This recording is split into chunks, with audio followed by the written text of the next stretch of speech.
Ever wonder why the more you try to fix someone, the less they seem drawn to you? It feels loving, but it's actually one of those fastest ways to kill attraction. Let's unpack why that happens, what's going on beneath the surface, and how to stop doing it without losing your compassion. You meet someone who's struggling, and your heart goes straight into nurture mode. Maybe he's lost direction, or says, I just need someone who believes in me. You see potential, start encouraging him, offering advice, helping him get back on track. But over time, something shifts. The more you pour in, the more he pulls away. Conversations feel one sided. You feel unseen and unappreciated. This happens constantly to strong, compassionate women who are used to leading, guiding, and caring for everyone. The truth of what's happening isn't rejection, it's imbalance. That fixing mindset creates hierarchy. One person becomes the healer, the other the project. Attraction doesn't grow in hierarchy, it grows in mutuality. When both people feel capable, respected, and desired.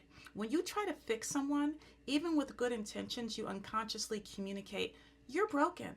I know better. It turns partnership into mentorship and kills safety, curiosity, and emotional chemistry. Everything connection needs to thrive. Most fixers come from chaos. They learned love through rescuing. Maybe you grew up as the peacemaker or the responsible one who held everything together. You learned that love had to be earned through service or sacrifice. In adulthood, fixing becomes your comfort zone, your default version of love. But fixing isn't love, it's anxiety dressed up as care. Underneath are three subconscious fears. If I don't help, they'll leave. If I stop giving, I'll lose my worth. If I don't control this, everything will fall apart. That's not love, that's survival. How do we break the pattern? The pause practice. When you feel the urge to rescue, pause. Ask, am I helping or am I controlling? Helping empowers, controlling drains. Mirror, don't mold. Attraction grows when you reflect someone's potential, not when you manage it. Say, I believe in you and I trust you'll figure this out. It's supportive, not smothering. 3. Tolerate discomfort. Fixers hate silence and inaction. It triggers old fear, but growth happens in the gap. Let people feel the weight of their own choices. That space creates respect. Shift. Number 4, shift from fixer to witness. You're not responsible for another person's healing. Pray, encourage, and support, but don't carry them. You're called to be a light, not a lifeline.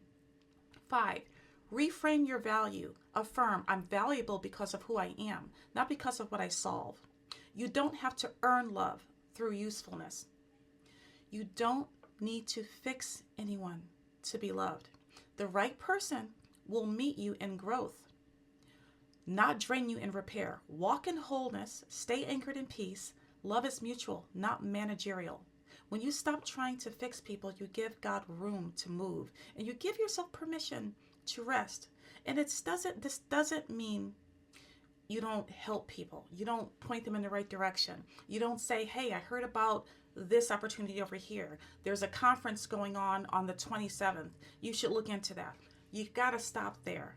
Okay, you can't manage the whole project. They're not your project. You are not the project manager of the relationship. Okay? It's called balance or integration. You can be a good-hearted person, but not throw your whole self as though you're investing in a big project. The other person is a person. Now, this is a women's platform, a Christian women's platform, but anyone can benefit from this. And this also happens to men as well. I'm a Christian woman, so of course, I'm going to speak to what I know best. I'm going to speak to Christian women. But I have women clients and I also have male clients. So there's no discrimination here. This is a platform that mixes faith with everyday psychology. This is not my therapy platform. I am a licensed psychotherapist, but this is for my coaching platform. If you do need therapy, do not be ashamed. I know there's a lot of stigma still with it. Do not be ashamed. If you need therapy, it's not here, okay?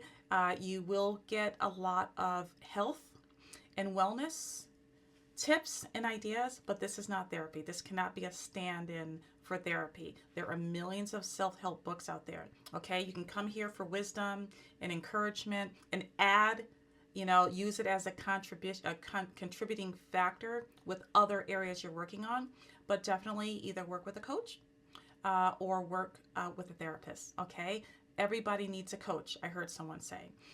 So if you need that support, you need that guidance, and you're feeling stuck and you don't know how to shift it and shift out of that fixer routine, absolutely meet with someone. You can also meet with me one-on-one for coaching, and you can also come here for refreshers if you need that support and guidance.